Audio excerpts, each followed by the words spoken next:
I should be wearing shades right now because you are wearing an actual real deal Cubs World Series ring. I got to fall short of saying real deal though, because it's like my assistant was able to I'm sure there's some kid somewhere like in I don't know, in the Far East that maybe hammered this out, but it's come like on, that's the real thing, isn't it? No, it's not the real thing. No, you didn't, because I thought they handed out these World Series rings to some of these. I don't know. I wasn't on the short list, but check this out. It's got the goat.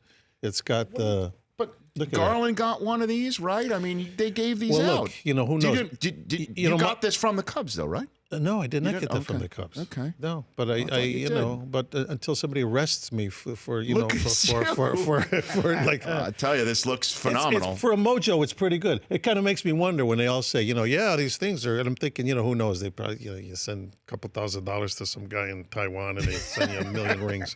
But it's fun. So, do you think you got 4 in a row in you right now? Starting tonight against the Dodgers? The only good thing about it is at least it can happen. If you'd asked me this before last year, I would have said, no, of course not. It's not going to happen. I mean, I wrote a play 30 years ago, Bleacher Bums, that was all about the whole fact that the Cubs can only take you so far, and then there's going to be that disappointment.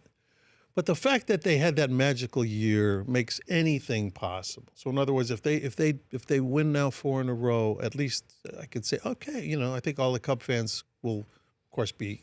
I don't know if you can create more excitement than we had last year, but at least it can happen.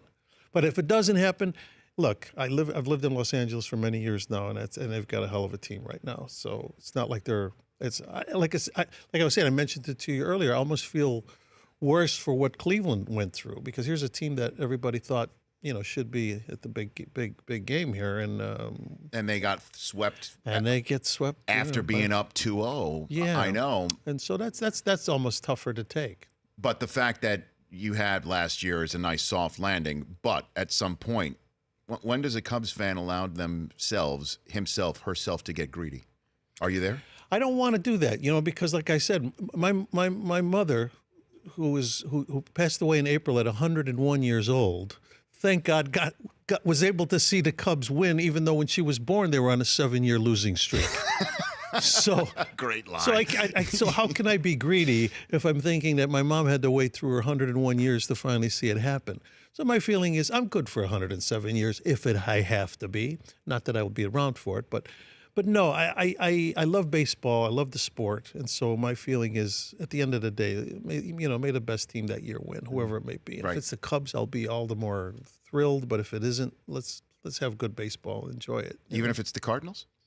No, maybe not the Cardinals. I don't know. The Cardinals. Hey, look, I respect the ball club, though. They know. I mean, they've consistently put together a hell of a ball club. Mm-hmm. It's a good baseball town. So you got to give that up, but still it's. But when it comes down to it. Well, the play, like I say, to play Bleacher Bums, it's a Cardinal Cub game because that's what it has to be. That's it. That's right. The Rich Eisen Show, weekdays at noon Eastern on Audience.